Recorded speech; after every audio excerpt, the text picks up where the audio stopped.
20 plants that naturally rejuvenate. Dona Maria was always vain. At 65, she still looked in the mirror and sighed, "I wish I had the skin of my 20-year-old granddaughter." Her grandson, Lucas, 22, laughed at her. "Grandma, you're already beautiful like that. Why want to be young again?" But she didn't give up. "Lucas, look at these wrinkles. And this stain here. It looks like a treasure map." One day, while they were having coffee on the balcony, Lucas arrived with an old magazine under his arm. "Grandma, I found something that might interest you. It talks about plants that help your skin look younger." Dona Maria's eyes widened. "Plants? What do you mean?"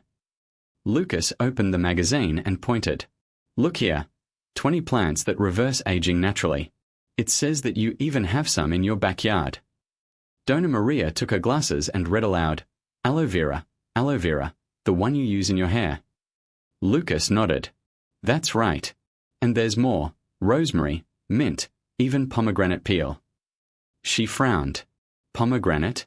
That red fruit I eat at the end of the year." "Exactly. It says here that the peel has powerful antioxidants." The next day, Dona Maria woke up early and went straight to the backyard. He took scissors and started cutting aloe leaves. Lucas, still drowsy, appeared at the door. "Grandpa, what are you doing?" She showed the sticky sheet. "I'm going to make a mask.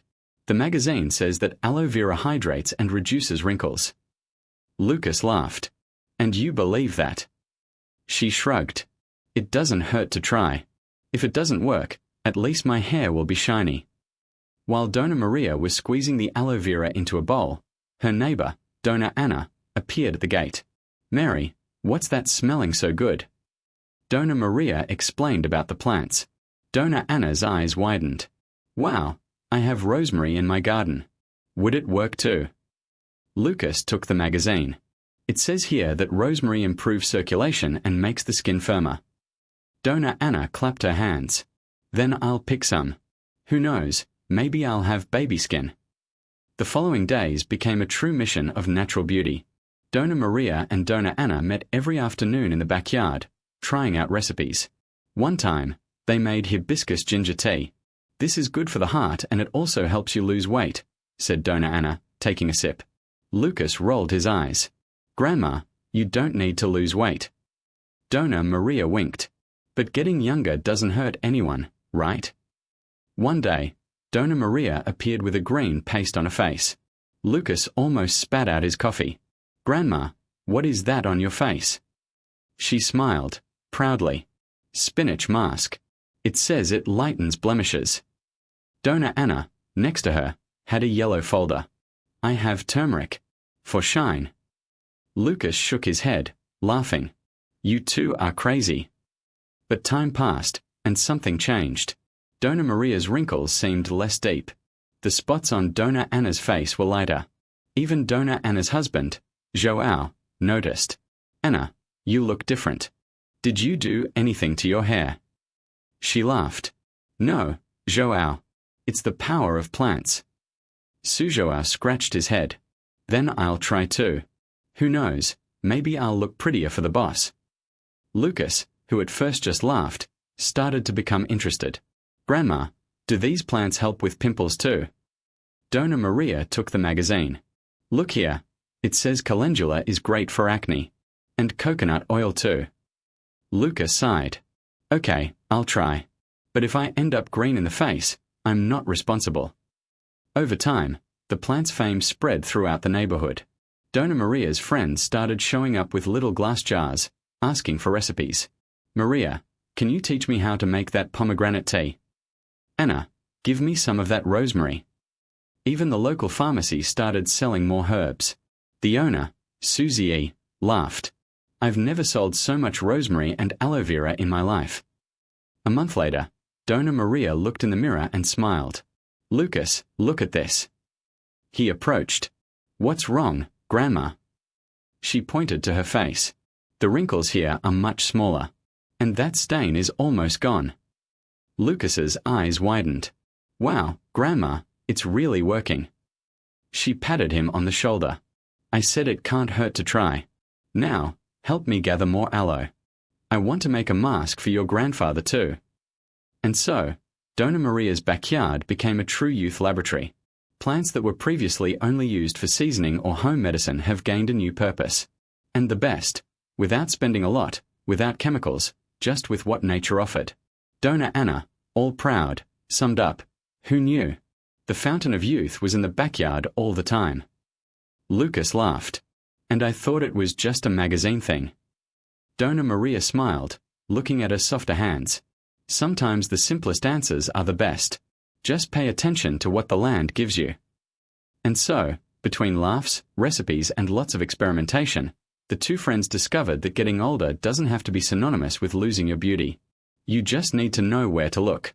And, of course, having a curious grandson to help with the research. Days later, Lucas came running from school with a notebook full of notes. "Grandma, I discovered another plant that rejuvenates." Dona Maria raised her eyebrow. "Another one? We already have 20. "It's the turmeric," he said, showing a drawing. "It has something called curcumin, which fights inflammation and makes the skin firm. And it also helps the brain." Dona Ana, who was watering the pots, laughed. Now the boy has become a scientist. "But look, Maria, we already use turmeric in rice. Who knew it was a superfood?" "Yes," Dona Maria replied, taking a piece of the root. "We use it without knowing the power it has. I'm going to make a tea with honey and ginger. Do you want to try it, Anna?" "Of course, but only if I promise not to turn into a 20-year-old again," joked Dona Ana, playing with her grey hair. Lucas rolled his eyes. "Grandma, no one is going to stay 20. It's just so we can feel better, more energetic." Okay, Dona Ana laughed. "But if I wake up tomorrow without wrinkles, I'll be scared." While the tea was boiling, Lucas leafed through his notebook. "And there's also pomegranate. It has antioxidants that protect cells. We could plant a tree here in the backyard." Dona Maria looked at the empty space near the wall. "Good idea. And while we are at it, how about a blueberry tree too? They say it's great for memory." Dona Ana nodded. "And I'm going to bring flax seeds. My neighbor swears it's miraculous for the skin." Lucas smiled. "Then it's agreed. The backyard will become even more powerful."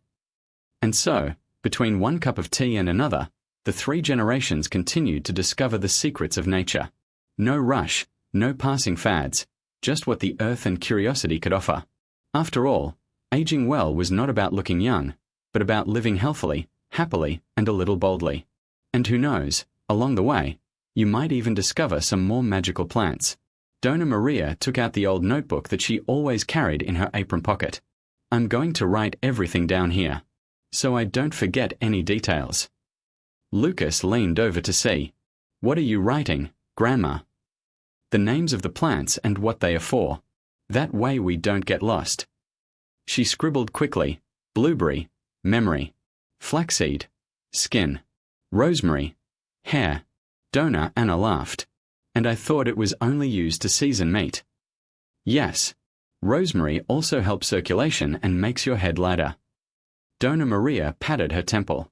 "My grandfather said it was the scent of youth." Lucas scratched his head. "And is there anything else we can plant?" "Of course. Turmeric, for example. It's anti-inflammatory, good for your bones." Dona Ana made a gesture with her hands. "And ginger, which makes a great tea for when your throat is scratchy." Dona Maria closed the notebook with a click. "And don't forget the mint. In addition to refreshing, it calms the stomach." Lucas looked at the yard, wondering. It's going to look like a natural pharmacy here. Better than a pharmacy. It's medicine without chemicals, without contraindications. Dona Ana blinked. "And you can even make tea, seasoning, even dessert." The sun was already lower, leaving everything golden. Dona Maria stood up slowly, stretching her arms. "We'll start tomorrow morning. First the soil, then the seedlings." Lucas jumped out of his chair. "I'll help you dig. And I bring the seeds that are left in the back of the cupboard." Dona Ana was about to enter the house, but stopped. "Do you know what else is good? A lemongrass plant. Besides being fragrant, it repels mosquitoes." Dona Maria smiled. "Perfect. This way we can take care of our health and still stay free from mosquitoes. And so, between laughter and plans, the backyard came to life even before the first seeds were planted. Because the best of nature was not just what it gave, but what it made us feel: hope, unity, and the certainty that, with a little care, everything could flourish. The next day dawned cool. Lucas arrived early, with a small shovel and a crooked straw hat on his head. "I'm ready, Dona Maria. Where do we start?" Dona Maria pointed to a corner of the yard, close to the wall. "There. The earth is softer. It should be easy to dig." She took a hoe and showed how to do it. It doesn't need to be very deep, just enough for the seed to breathe. Lucas stuck the shovel in the ground and raised a small pile of dirt. Like this. "That's right. Now we mix some manure to make the earth stronger." Dona Anna appeared with a bucket full of banana peels and coffee grounds. "This also helps. The earth likes food, just like us." The three worked in silence for a while, just the noise of the hoe and the birds. Suddenly, Lucas stopped. "Miss Maria, what if nothing grows?" Dona Anna laughed. "Ah, my son, nature is stubborn. If we give it affection, it will grow even on concrete." She pointed to a tiny plant sticking out of a crack in the wall. "See, there's life up there." Lucas smiled. "So we are going to have a backyard full of magical plants." "Not magic," said Dona Maria, wiping her forehead with the back of her hand. "Only full of strength. And we will learn to use each one of them." Dona Anna took a handful of rosemary seeds. "This one, for example, is good for memory. Maybe we can make a little tea for Dona Rosa, who keeps forgetting where she left her glasses." Lucas laughed. "She's going to think we did a spell." "Love spell for the land," corrected Dona Maria, planting the first seed.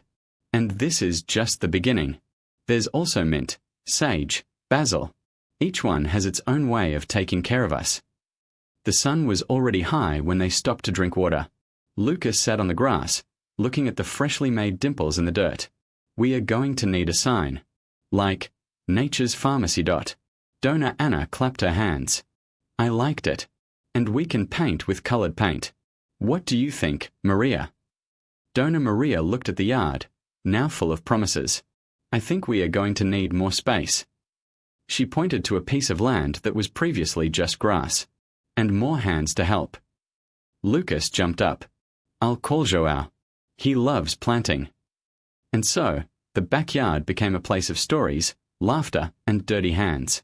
Because when we plant something, it's not just a seed that grows. It is hope, patience, and the certainty that, together, even time can give a respite. Joao arrived the next day, with a hoe in his hand and a wide smile. "Are you ready to get your hands dirty, Lucas?" "I've been dirty since yesterday," Lucas laughed, showing his nails black with dirt.